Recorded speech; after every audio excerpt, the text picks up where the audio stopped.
Ngobrol NBA episode 164. Guys, good to be back. Salam hormat, welcome to 2025. Gue udah 3 bulan gak bikin konten dan gue kangen banget nge-YouTube. Seneng banget bisa kembali menyapa teman-teman semua lewat episode Ngobrol NBA terbaru yang tentunya I have to do this episode. Karena baru aja terjadi trade yang begitu ajaib, absurd, menggemparkan semua dunia basket, dunia bola, dunia football, dunia dance, dunia semua macam orang membicarakan trade yang very very unexpected, nggak ada angin, nggak ada hujan. Kemarin terjadi sekitar jam 1 siang kalau nggak salah. Gue kaget, gue habis tanding basket, gue lihat handphone gue ini akun IG-nya Syams kena hack apa enggak gitu. Ketika lu harus memastikan 3-4 kali untuk memastikan apakah itu kena hack atau enggak, berarti trade itu bener-bener nggak disangka-sangka, nggak ada rumor apapun. Luka juga lagi cedera, and it just happened. It just happened dan semua bener-bener shock. Oke, tanpa perlu berpanjang-panjang, kita tentunya main topik-topik utama yang akan kita bahas di episode comeback gue ini, di episode 164 ini. Tentunya kita akan breakdown trade yang ajaib ini antara the Dallas Mavericks dan Los Angeles Lakers. Anthony Davis ke Mavs, Luka Doncic ke Lakers beserta dengan pemain-pemain pelengkap lainnya, Maxi Kleber, Max Christie, dan first round pick. Ini sepertinya episode yang sangat-sangat menarik. Tapi saya mau minta refund ini jersey Luka saya NBA Store, boleh di refund mungkin, daripada saya bakar kan sayang ya refund ya. Oke, yuk kita mulai episode 164. Let's go.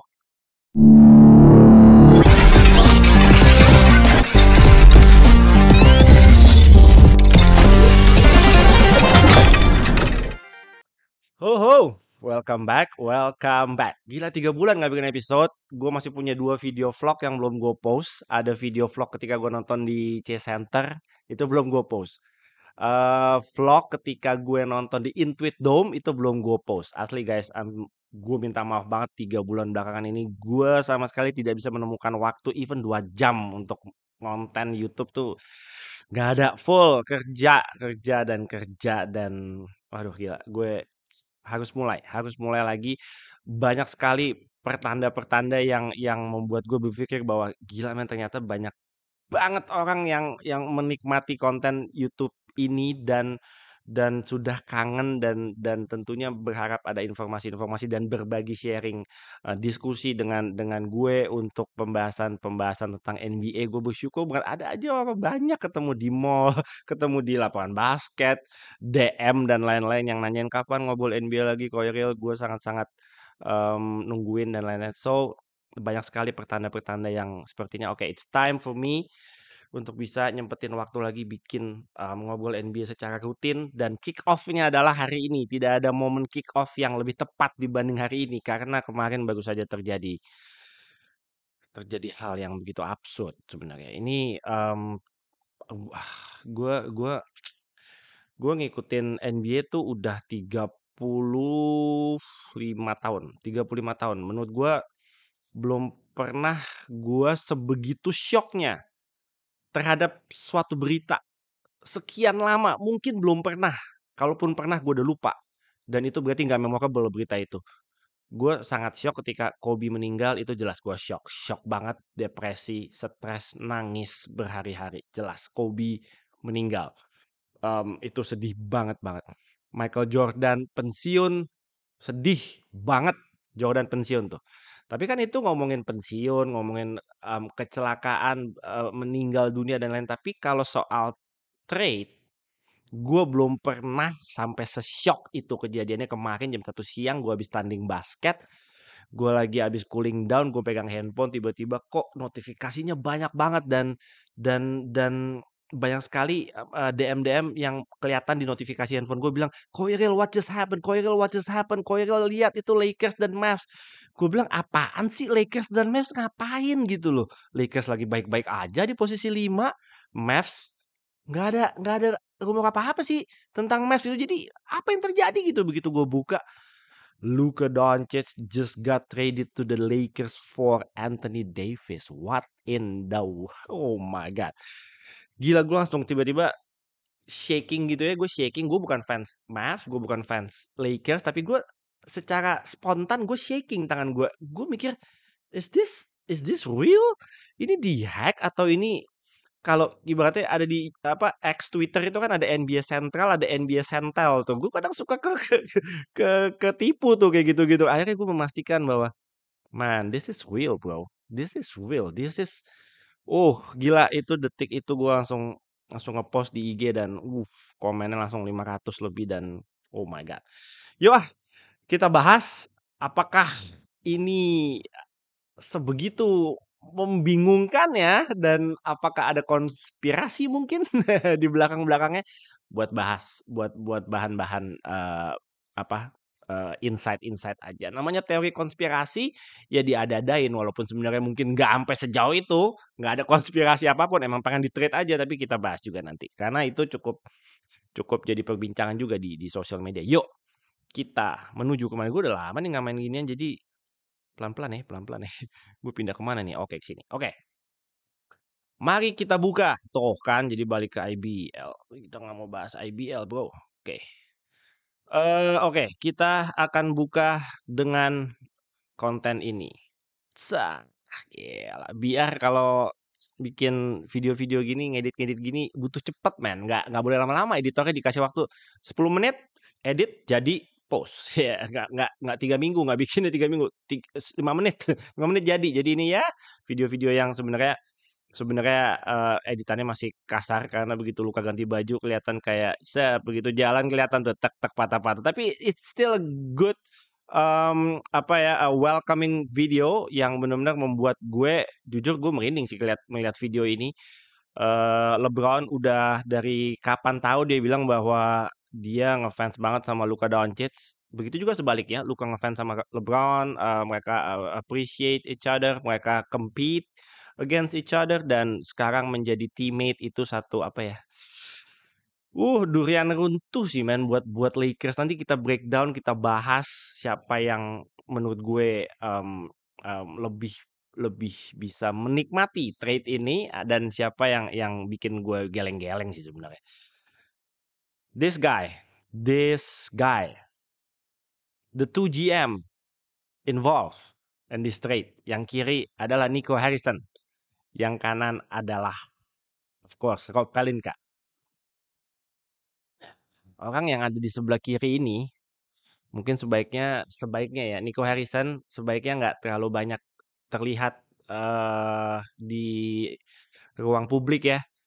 Mungkin isi bensin atau apa segala macam jangan bahaya bahaya nyawa nyawa Anda mungkin dalam bahaya karena karena guys gue bukan ini ngomongin bukan ribuan ya ini bukan ribuan puluhan ribu fans ratusan ribu mungkin fans Dallas gue nggak tahu sebanyak itu atau enggak tapi eh yang kecewa banyak banget, dan yang menghujat, merujak Nico Harrison sejak 24 jam yang lalu sih luar biasa banget. Dia menjadi public enemy untuk semua fans-fans Dallas Mavericks.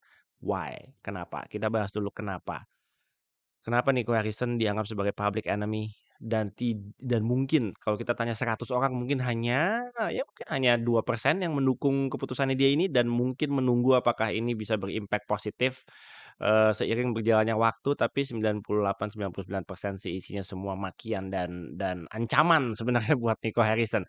Nico Harrison, gue bukan GM, I'm not an owner, gue nggak pernah ada di posisi lo dan gue tahu posisi lo adalah salah satu posisi yang paling susah menjadi GM. How to run the team, how to make decisions itu bukan satu pekerjaan yang gampang. Lo harus berhadapan dengan players, the front office, owners, the fans, the league.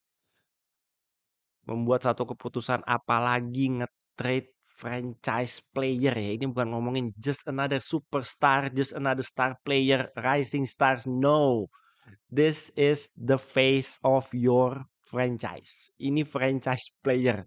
Dan bukan franchise player yang sedang di umur 32, 33. No. Ini masih umurnya 25. Not even in his prime. Not even in his prime. Baru mulai masuk prime ya. Year number 6. Dia di draft tahun 2000 18 ya? Luka 2018. So it's year 6 masuk ke year 7.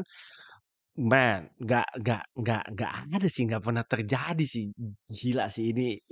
Makanya semua orang sampai kaget sampai yang what? Kita lihat reaksinya KD, Devin Booker, Steph Curry, Joel Embiid dan semua orang di NBA gitu ya. Nggak akan ada yang percaya, nggak akan ada yang, wow gila keren ya Luka ke Lakers. No, mereka shock, shock asli sesyok-syoknya.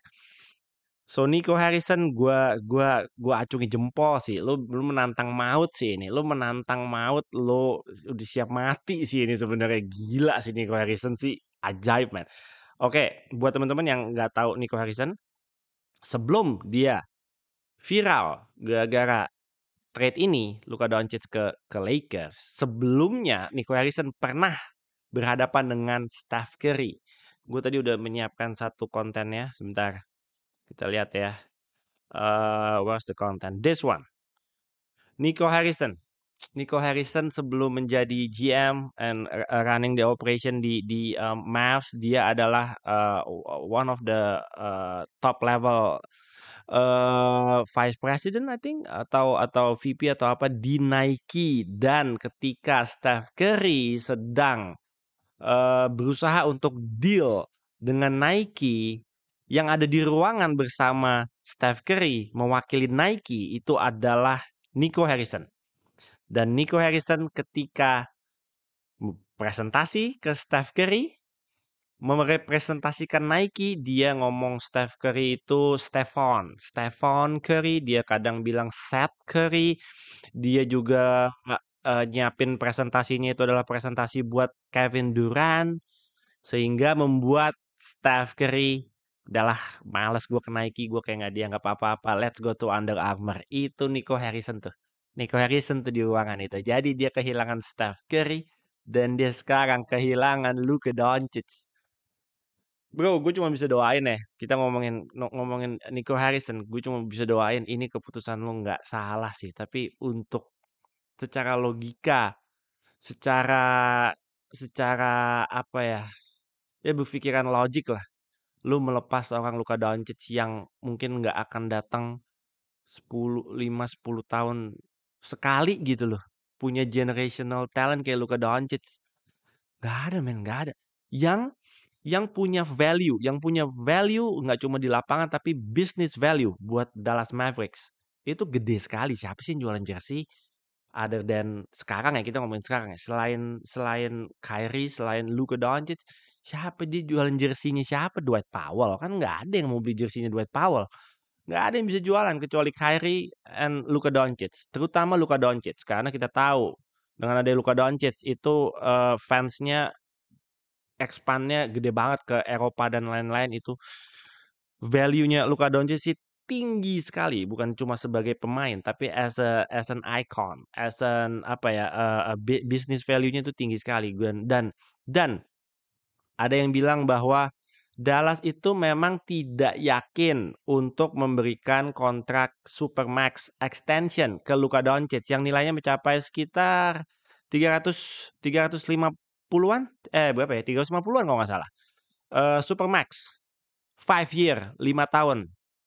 Karena dengan alasan apa? Karena tadi gue baca beritanya karena mereka melihat Luka sudah bukan sebagai franchise player mereka. Luka kelebihan berat badan sampai 120 kilo.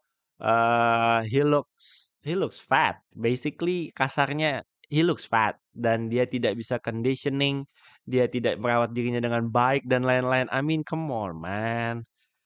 Jangan kasih jangan kasih fans alasan-alasan kayak gitulah. Fans sekarang udah pinter. Fans sekarang udah pinter. Pasti ada sesuatu di belakang ini semua.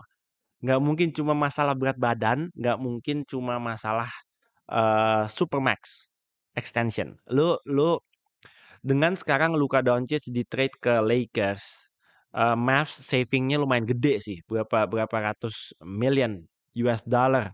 Mereka bisa nge-save duit. Tapi dengan nggak adanya Luka, otomatis pemasukan mereka, income mereka kan pasti juga akan menurun kan. Yang mau beli tiket siapa? yang udah rencana mau beli season tiket buat musim depan, cancel semuanya. Cancel, Bro. Cancel. Yakin 90% di-cancel. Nggak akan ada yang mau beli season tiket. Lu ngapain nonton Kyrie, Anthony Davis? Ngapain? They wanna see Luka. They wanna see Luka. 80% dari fansnya. Gue yakin they wanna go to the games to see Luka Magic. Bukan nonton Anthony Davis. Kyrie Irving fansnya banyak. Tetap bisa jualan lewat Kyrie Irving. Tapi nggak semasif fanbase-nya Luka Doncic. So, yang pastinya mereka menghemat uang sekarang, tapi pemasukannya nanti juga akan berkurang. Tapi nanti kita bahas juga teori konspirasinya nanti ya. Kita bahas teori konspirasinya. Oke, so kita menuju ke gambar berikutnya. Oke, ini yang terjadi di luar American Airlines Center pada pada hari ketika Luka Doncic di trade. Guys, ini tuh apa ya, mungkin mungkin mungkin teman-teman mungkin ada yang berpikiran bahwa udahlah, udah biasa kan NBA kan is just business. Nobody is safe. Siapapun bisa di-trade. Mungkin Steph Curry di-trade, mungkin siapa di-trade. Ini nggak biasa sih, men. Ini nggak biasa. Ini nggak pernah terjadi. Nggak pernah terjadi. Kenapa? Karena sebelumnya nggak ada rumor sama sekali, sebelumnya nggak ada warning sama sekali, dan sebelumnya tidak ada pembicaraan aneh-aneh tentang Luka Doncic. Luka Doncic itu lagi cedera. Sebelumnya tidak ada pembicaraan tentang Anthony Davis. Anthony Davis is having his best season sebagai pemain Lakers musim ini. Dan sehat pastinya. Everything is fine. Lakers is fine. The Mavericks, of course, tanpa Luka Doncic, they trying to survive. Mereka berusaha untuk survive. Tapi, ya gila sih ini. Ini nggak pernah terjadi, man. Asli, lu mau lihat gimana pun, this never happened before. Nggak ada, Luka nggak diinform, Jason Kidd nggak diinform, LeBron nggak tahu dia bilang, JJ Redick juga bilang dia nggak tahu before pada saat negosiasi dan lain-lain ya. Mereka bilang mereka nggak tahu. So ini kembali ke foto ini adalah situasi di depan statunya Dirk Nowitzki. Kita lihat kata-kata ancaman untuk Nico Harrison. We love you, Luka. Nico, you betrayed us. You betrayed the fans.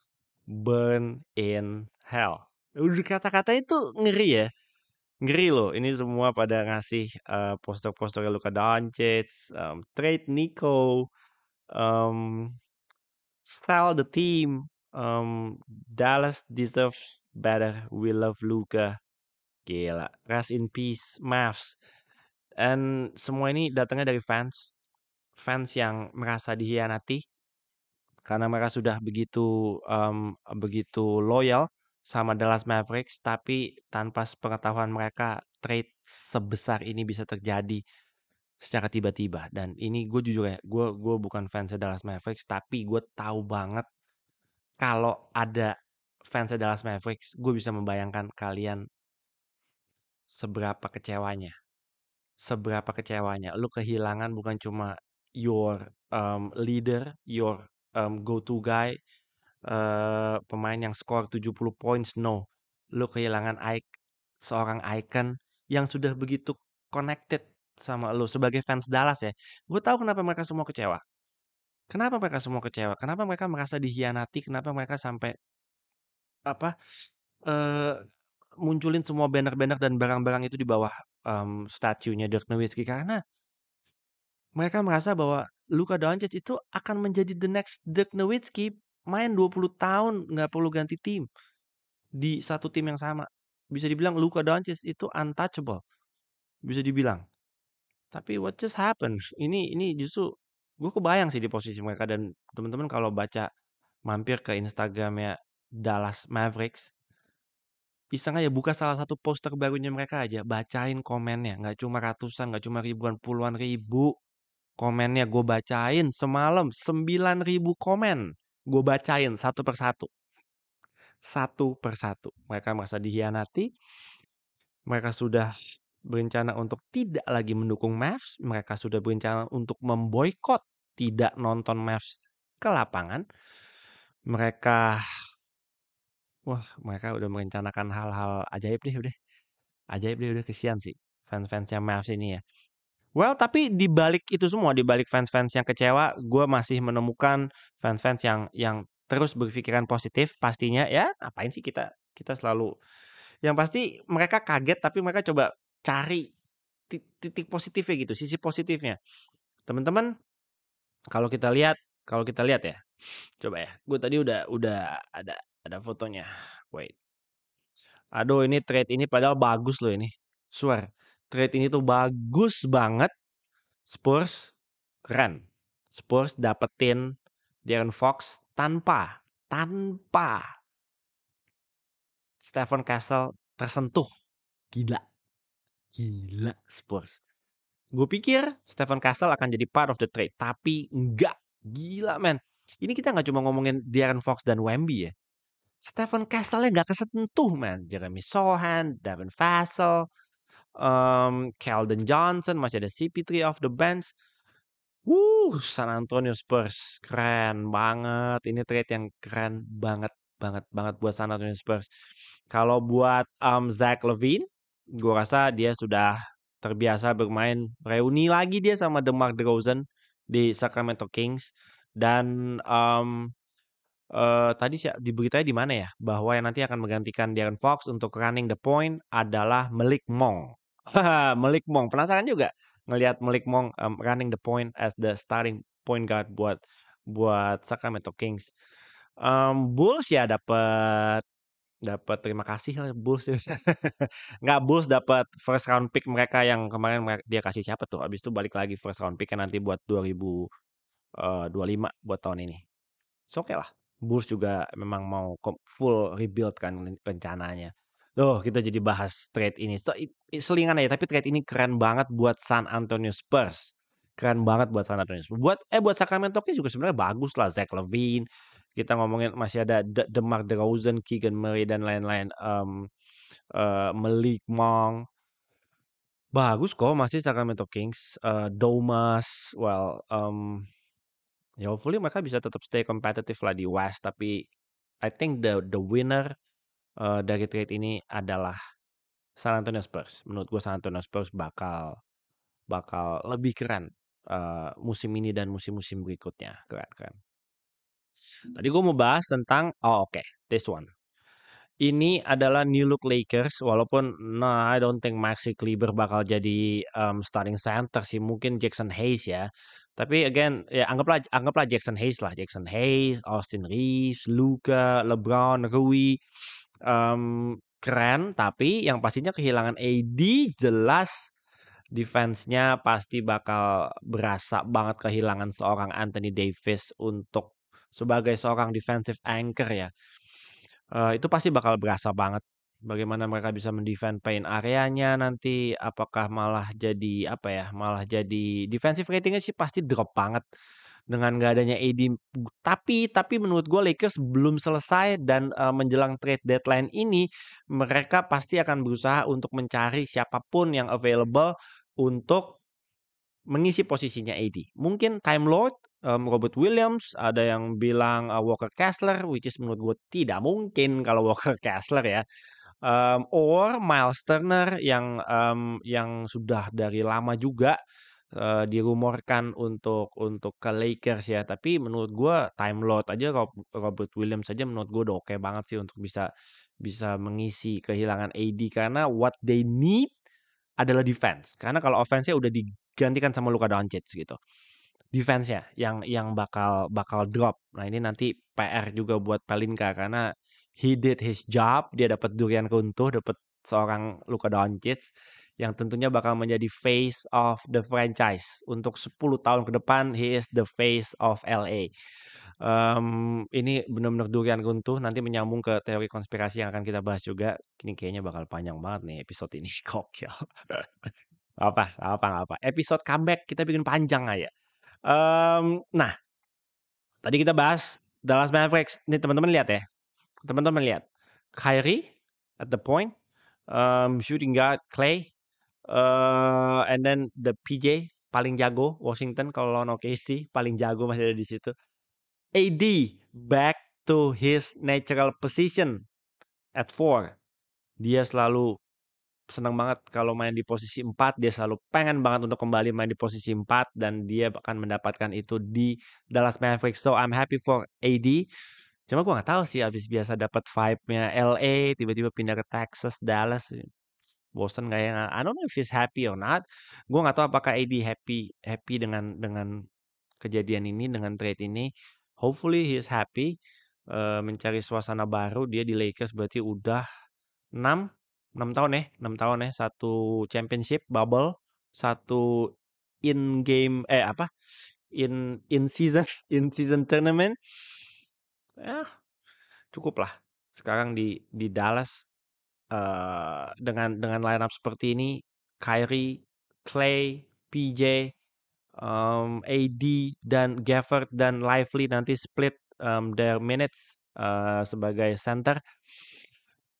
Apakah oke atau enggak? Oke lah ini gila. Maksud gue enggak, bukannya Luka pergi tiba-tiba jadi wush, drop banget langsung probabilitas jadi juaranya langsung anjlok seanjlok-anjloknya, enggak lah. Ini AD juga, AD tetap AD lah. Semua pada tahu AD kalau lagi benar-benar having a monster game. He's still Anthony Davis.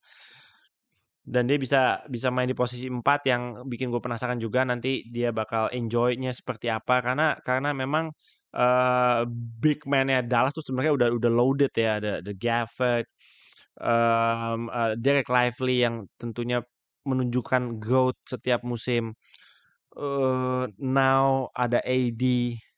Keren sih secara roster sih kalau dilihat dari foto ini nggak ada masalah sih sebenarnya. Iya, big-nya kebanyakan, cuma nggak jadi jelek juga sebenarnya. Fine-fine aja. Cuma tetap sih, lu mesti jago-jagonya AD. You lost Luka Doncic, man. Ini udah nggak ngomongin fit, X and O, semua strategi, sistem, set play-nya bakal seperti no, kita nggak ngomongin terlalu menjelimet seperti itu. They just lost Luka Doncic, bro. Luka Doncic, lu mau AD mau apa? Luka Doncic, man, gila. Generational talent itu. Gila, this is tough. Ini tough to swallow sih buat fans-fansnya Dallas Mavericks. Gua mengerti banget. Sampai nih gua ada nih. Mana di postingannya bentar ya, bentar. Aduh, nggak ada lagi. Itu adminnya fanbase-nya Dallas Mavericks di Indonesia, Mavs Indo, sampai bilang kemarin ke gue, Koiril, I'm done with the Mavs. Setelah 14 tahun dia mati-matian dukung Mavs, dia bilang he is done with the Mavs. Dia udah nggak support Mavs lagi. Dia mundur sebagai admin fanbase-nya Mavs di Indonesia dan dia lagi berusaha mencari admin penggantinya.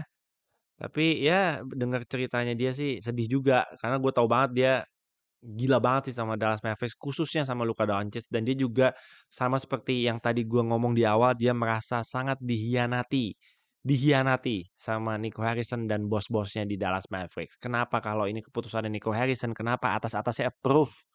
Padahal mereka tahu ini Luka ini value-nya tinggi sekali buat Dallas Mavericks dan begitu disayang sama fans-fansnya kenapa lu lepas? Dia merasa sangat-sangat kecewa.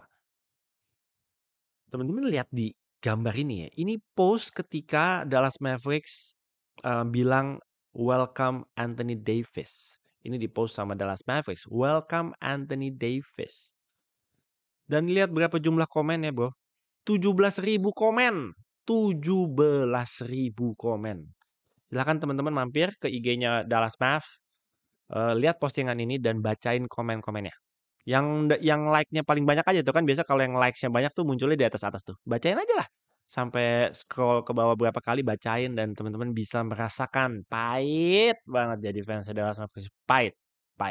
Fans Lakers tahu-tahu aja. Fans Mavs pahit bro, pahit asli.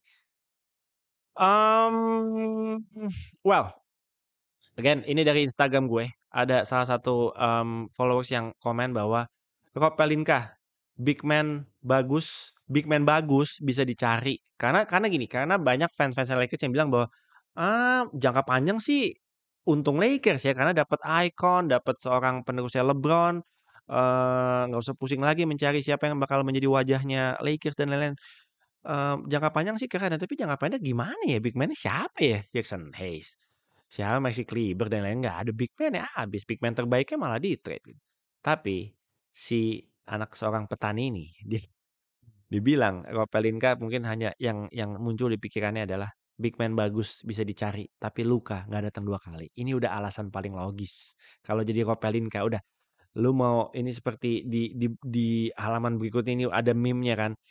Dia bilang ini ibaratnya Nico Harrison telepon si Rob Pelinka dia bilang, "Hey, Rob, we want AD." Apa respon pertamanya Rob Pelinka? Pasti dia bilang AD is not available. Tapi Nico bilang for Luka udah langsung oke AD besok berangkat pagi-pagi pakai dasi rapi berangkat besok ke Dallas pagi-pagi. It's that easy. It's a no-brainer lah. No-brainer buat Rob Pelinka. Lu mau putar bagaimanapun ya ini kan cuma Luka Doncic dia kan gendut dia kan apa? Come on man. You want AD? Give you AD. Lu mau siapa lagi? Lu mau Max Christie? Ambil Max Christie. Ambil udah. Max Christie bagus loh tapi jadi Dallas juga dapat Max Christie menurut gue itu bagus lah. Sebagai bonus ya, sebagai bonus dalam paket ini menurut gue bagus. Kalau dia dapat coaching yang bagus, mentoring yang bagus, Max Christie menurut gue potensinya masih oke banget. Tapi ini no brainer lah buat Lakers menurut gue. It's an easy decision menurut gue buat Rob Pelinka, Jenny Buss dan lain-lain. Kita gila bro. Nggak merinding bro. Ngeliat nonton video ini apakah nggak merinding nih? Apa nggak bergetar ini fans-fans Lakers ini? Dan apakah nggak bikin fans-fans Dallas semakin frustasi nih? Luka udah bikin LA sign gitu. Apakah gila ini nyesek sih? Buat fans Lakers sih ini pasti merinding. Gue merinding tadi nonton video ini sih merinding. Asli merinding udah nyampe di LA gitu. Nggak kelihatan gendut ah. Pipinya cabi sih emang. Tapi nggak. Dia mau cabi gimana tetap bisa 50, 60, 70 points kok. Oke, ini yang satu hal yang bikin gue kecewa sama Dallas Mavericks. Terlepas dari pembahasan tentang trade ya. Kita nggak terlalu usah bahas tentang strategi yang bakal dijalankan sama JJ Redick, Jason Kidd, dan lain-lain itu nanti, urusan nanti lah. Kita bahas kulit-kulit luar aja dulu. Ini satu hal yang membuat gue sangat-sangat kecewa sama Dallas Mavericks. Ketika AD dibikinin video tribute kecil-kecilan, durasi 1 menit cukup buat konten Instagram doang, sosial media untuk nunjukin lo appreciate lo apa ya, lo value AD as a big part of Lakers. Dibikinin tuh videonya sama Lakers. Luka dapat postingan ini di satu foto gini doang. Diedit pakai Canva bisa gue ngedit gini 5 menit asli 5 menit udah ada template kayaknya semua. Cepet lah ini bikin kayak gini tinggal siapin caption, mikirin captionnya lama lah, mikirin kayak kata-katanya yang pas gitu. Ini PR-nya Mavs dan adminnya Mavs nih mikirin kata-katanya mesti pas karena kalau sekalinya nggak pas abis langsung.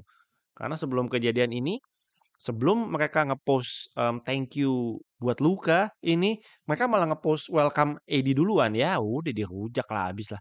Masa lu welcoming AD duluan daripada thank you Luka kan kan ah ini bad PR move nih, bad PR dari Dallas Mavericks. Come on man, aduh Mark Cuban please, Mark Cuban please kembalilah, kembalilah ambil alih ini Dallas Mavericks. Aduh nggak ada Mark Cuban ampun, ini kelar ini aduh.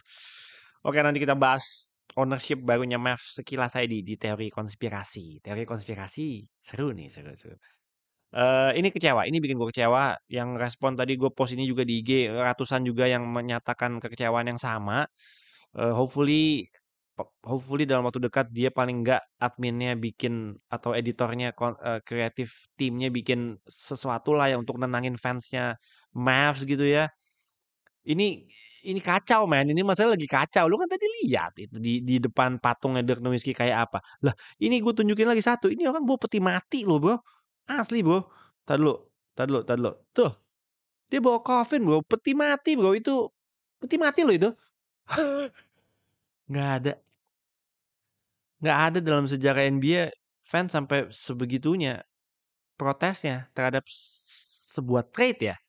Terhadap sebuah trade. So ini memang benar-benar trade yang the biggest apa ya, trade di NBA sih yang benar-benar ngagetin semua orang, bikin kecewa fans, bikin nangis sampai bawa-bawa peti mati. Rest in peace Dallas Mavericks tuh bilangnya. Kasih bunga, kayak beneran ada orang meninggal. Aduh, gila sih ini. Ini sih gila, men. Oh,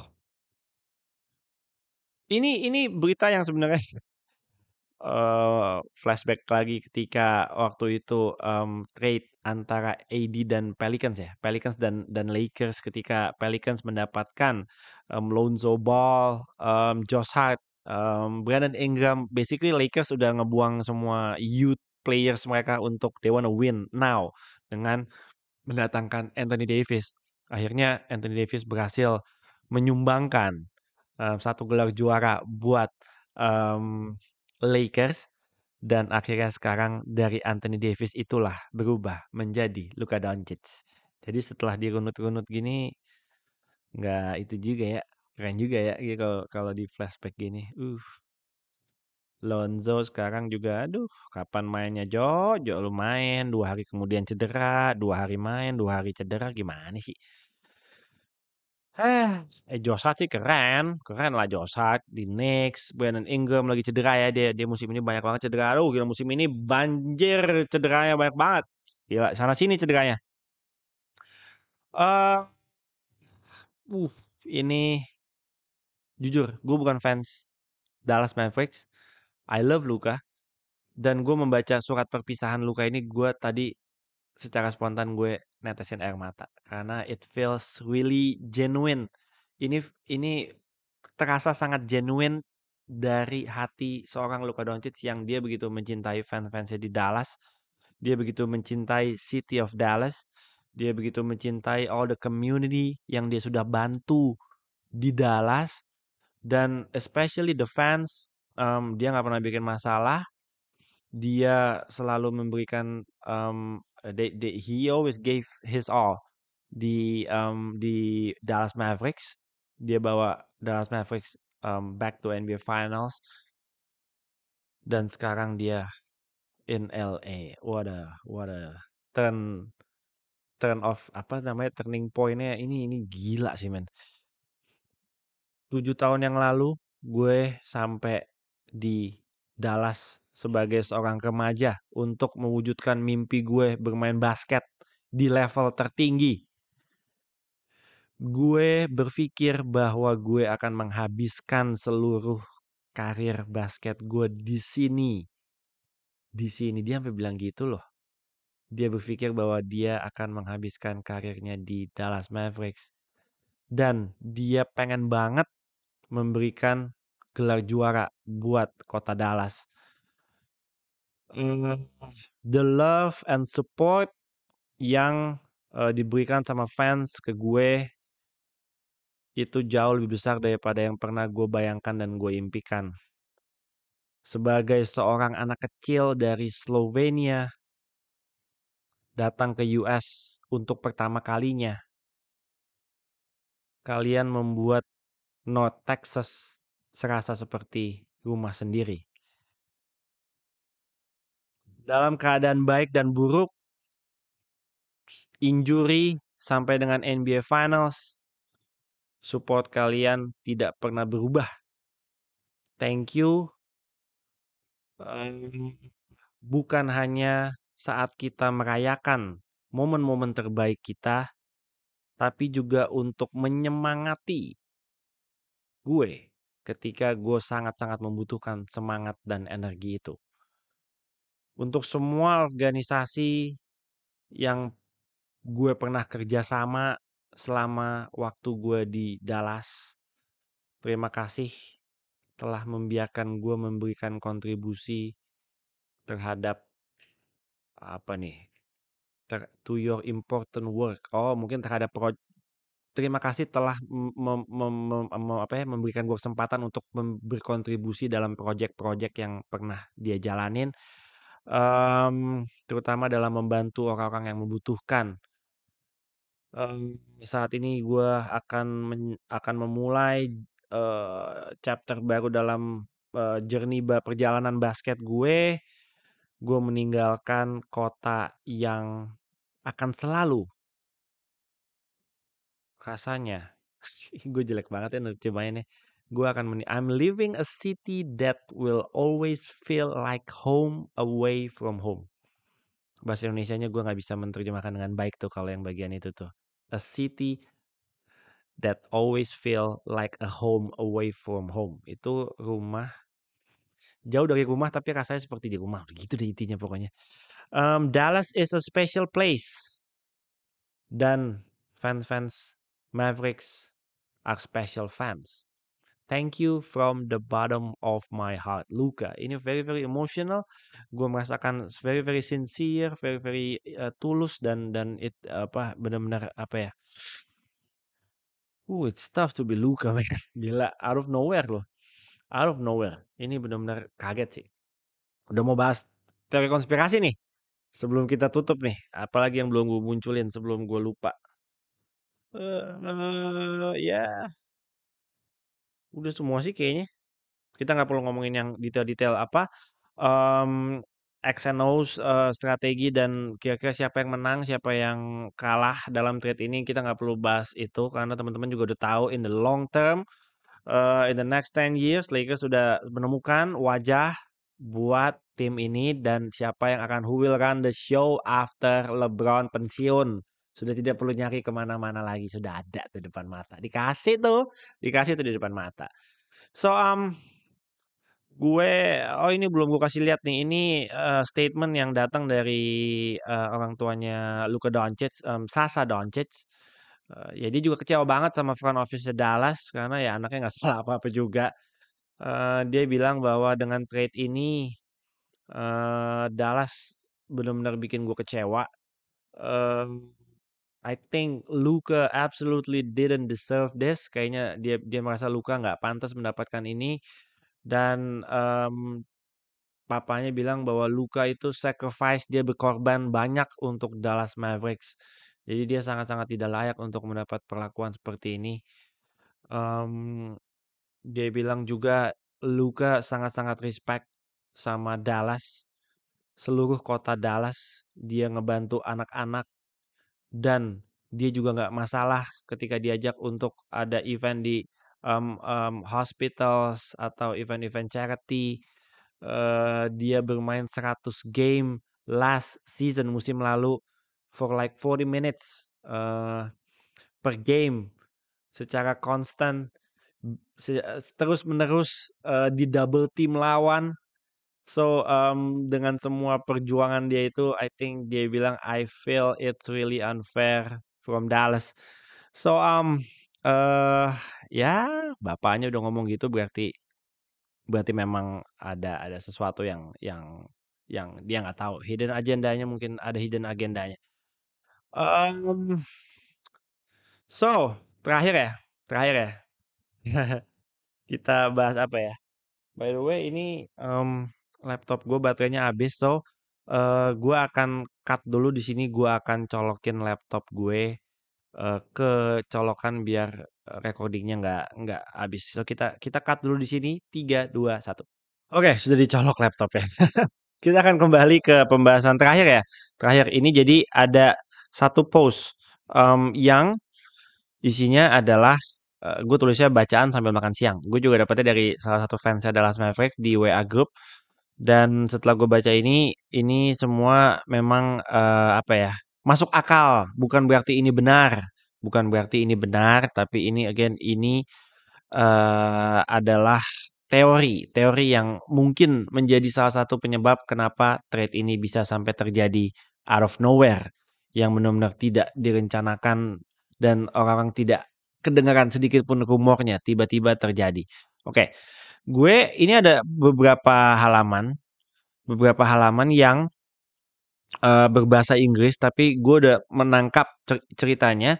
Gue udah menangkap ceritanya dan gue akan coba langsung terjemahkan aja secara garis besarnya. Intinya gini, buat teman-teman yang masih menyalahkan Mark Cuban sudah bukan owner mayoritas dari Dallas Mavericks. Dia mungkin masih ada sahamnya sedikit, minoritas, tapi dia sudah tidak involved sama sekali di basketball operationnya Dallas Mavericks. Jadi ini bukan bukan apa ya, bukan kesalahan dari Mark Cuban. I believe kalau Mark Cuban masih benar-benar running the show as a majority owner, menurut gue dia tidak akan membiarkan ini terjadi. Dia harus berdarah-darah, dia bayar denda demi mempertahankan Luka Doncic, dia akan bayar. Gue yakin, Mark Cuban, gue yakin. Tapi ini ownernya sudah berbeda sekarang. Ownernya adalah bukan geng, apa sih bahasanya? Grup ya. Grup dia adalah pengusaha yang bergerak di bidang salah satu usahanya adalah kasino. Sands, grupnya Sands Casino di Las Vegas. It's a big name, big name. Dan sekarang menjadi owner Dallas Mavericks. Apakah dia berniat untuk apakah dia punya passion dulu deh? Apakah dia punya passion as an owner kayak apa? Kayak ownernya Clippers gitu ya? I don't think so. I don't think so. Dan dia benar-benar mencoba membuat Mavs ini menjadi ladang uang buat bisnis mereka dan buat mereka dengan berbagai cara dan mereka akan coba untuk menjadikan Mavs ini untuk bisa mensupport bisnis-bisnis mereka yang lain, terutama dalam hal kasino dan gambling, judi-judi. eh karena ada satu hukum law yang tidak memperbolehkan gambling di Texas dan sudah dicoba berkali-kali, masih nggak tembus juga untuk melegalkan gambling di Texas, di Dallas terutama. Akhirnya dengan berbagai cara dia udah ngelobi sana sini, nyogok sana sini mungkin, nggak tembus juga. Dan akhirnya mereka mencoba melakukan sebuah trik untuk membuat Dallas Mavericks itu tidak menarik bagi fans, menjadi tim yang buruk. Tujuannya supaya apa? Tujuannya supaya petinggi-petinggi yang mempunyai power untuk melegalkan gambling itu di Dallas ya, itu bisa tembus dan bisa gol karena Dallas Mavericks ini dianggap sudah tidak powerful lagi as a team. Harus dibikin seancur-ancurnya Dallas Mavericks. Harus dibikin bahwa fansnya udah dikit yang nonton, lapangannya sepi, pemainnya nggak ada yang menarik, bukan menjadi tim yang kuat di wilayah barat dan di NBA, tidak mempunyai power apa-apa. Salah satu caranya adalah dengan melepas Luka Doncic. Ini teori konspirasi ya. Ini teori konspirasi teman-teman, nanti kalau mau baca detailnya bisa masuk ke IG-nya gue, IG Authentics ID. Teman-teman baca aja di post yang ini nih, yang bahasa Inggris ini, teman-teman baca detailnya seperti apa. Tapi ini teori konspirasi dan ini sangat-sangat masuk akal. Sangat-sangat masuk akal. Em, ngeri sih sebenarnya, ngeri sih ini cara-cara Luka menjadi korban politik ya. Korban politik. Luka nggak jadi korban sih sebenarnya. Ya dia pasti shock, sedih, bingung, what happened, kenapa gue tiba-tiba harus naik private jet dan ada di LA dan gue main buat LA. Tapi at some point Luka bukan korban sih sebenarnya. AD tuh kayaknya korban. Lebih lebih korban sih. Lebih korban AD dibanding Luka menurut gue. Karena Luka dia pasti happy. Dia nggak dapat supermax di Dallas. Kalau dia stay di Dallas dia akan dapat supermax. Kalau sekarang dia pindah ke Lakers dia otomatis sudah tidak eligible buat dapetin supermax. Jadi hanya bisa 4 tahun kontraknya dan itu value-nya lebih rendah sekitar 100 juta dolar. Jadi Luka Doncic bakal kehilangan 100 juta dolar. Tapi yang pasti dia ada di LA, the apa ya, all the business is in LA. Dia bakal dapat endorsement yang luar biasa, dia bakal bisa balikin lah 100 juta yang hilang dari selisih gajinya karena dia di trade ya. Menurut gua dia akan bisa melakukan banyak hal di LA di luar basket ya, di luar basket akan banyak dia bisa mendapatkan keuntungan finansial dengan sekarang dia berada di kota LA dibandingkan di Dallas gitu ya, karena marketnya beda, the biggest market in the league. Wow, kalau teori konspirasi ini terjadi ya gue nggak kaget sih kalau Dallas bakal pelan-pelan meredup-redup-redup, fansnya sepi, udah kayak ibaratnya fansnya Atlanta Hawks atau Charlotte Hornets gitu ya, sepi yang nonton. Detroit Pistons ketika masih bapuk tuh sepi banget lapangannya, jualan tiket susah. eh dan owner ini akan punya power untuk mendapatkan apa yang dia mau. Lu sediain gue, lu bikin gambling legal, lu atau gue bawa ini Dallas Mavericks pindahin ke Vegas, menjadi Vegas Mavericks atau apalah nanti namanya. Kalau teori konspirasi ini benar, wow, wow, wow, wow, gila men. Kalau kalau Vegas dan gambling dan kasino sudah ikut-ikutan dalam ini, ya gue menikmati dan gue menikmati sebagai penonton aja deh, nggak bisa ikut campur terlalu detail dan gue nggak mau tahu terlalu dalam karena ini udah hubungannya udah owner ke owner yang punya power dan kekuatan, apa ya, kekuatan besar gitu ya, yang menganggap pemain-pemain even sekelas Luka Doncic, generational talent, franchise player, even selevel-level Luka Doncic dianggap sama owner-owner ini cuma sebagai komoditas-komoditas yang ya udah, they have bigger plans.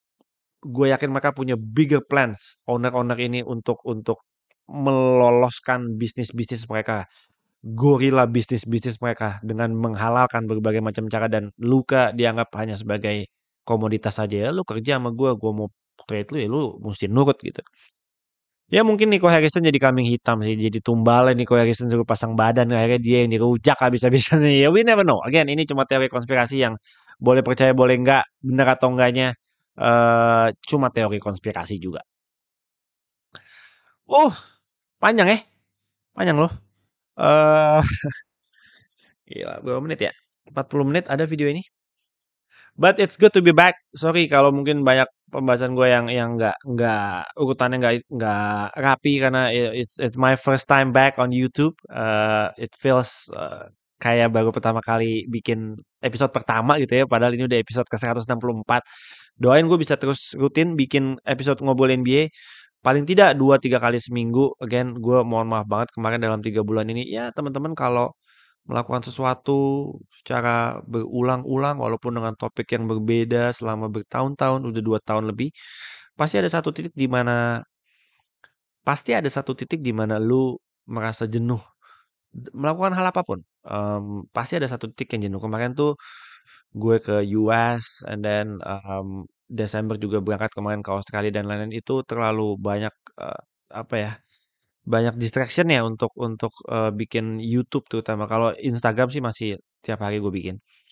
Tapi YouTube ini emang butuh effort lebih karena I'm doing everything by myself untuk YouTube konten dan ngobrol NBA semuanya gue kerjain sendiri. So mudah-mudahan di tahun ini lebih bisa rutin lagi. But it's good to be back. It's always good to be back. Dan ini gue rasa momen yang tepat untuk gue kembali rutinkan lagi ngobrol NBA-nya. Semoga teman-teman mau menuliskan komentar, mau sebagai fansnya Lakers kek, mau sebagai fansnya Dallas Mavericks kek, boleh sharing komentar. Gue bisa melanjutkan pembahasan ini sampai 2 jam, saya sanggup, tapi sudah kayaknya poin-poin pentingnya udah gue bahas tadi. Biar teman-teman yang berdiskusi dan sharing juga opini mungkin kekecewaan kalian, kebahagiaan kalian mungkin sebagai fans salah satu tim yang terlibat, baik itu fans Lakers ataupun Dallas, sisi positifnya dengan adanya AD di Mavs apa, sisi positif dan negatifnya dari Luka Doncic di Lakers itu apa. Mungkin teman-teman bisa bahas, saling berdiskusi secara sehat di kolom komentar dan gue akan happy banget untuk bisa membaca dan mereply satu persatu komentar teman-teman. So, thank you banget udah mengizinkan gue untuk kembali ngonten di YouTube. Senang banget asli. Oh, wait. Ada satu yang belum gue kasih lihat. Ada satu. Mana tuh? Oh, ini dia nih. Bentar, gue mesti balik ke scene yang ini. Toh, gimana nih? Ini nggak terlalu penting sih. Luka lawan Luka lawan Jokic ya mereka berteman gitu. Jadi sebenarnya ini nggak gimana-gimana banget. Cuma ini pertama kalinya Luka pakai jersey Lakers melawan Nikola Jokic. Tapi ini nih udah nih. tanggal 25 Februari waktu Amerika Serikat, berarti jatuhnya tanggal 26 Februari waktu Indonesia. 26 Februari, tolong di save di handphone teman-teman, di reminder itu tanggal 26 Februari karena ini bakal jadi game yang ratingnya paling tinggi, pasti 1000% saya yakin. Di musim ini, gila. Lakers akan menjamu Dallas Mavericks di kripto. Luka Doncic sudah memakai jersey Lakers, Anthony Davis sudah memakai jersey Dallas Mavericks. Gila, ini 26 Februari gue nggak boleh nggak nonton. Ini habis All Star ya, masih lama sih. Tapi catat ya, 26 Februari jangan sampai nggak nonton. Ini mainnya di kripto. Nah, selanjutnya ini mah Luka, Jason Tatum. Jason Tatum sedih nggak ya? Luka ke Lakers ya? Gila.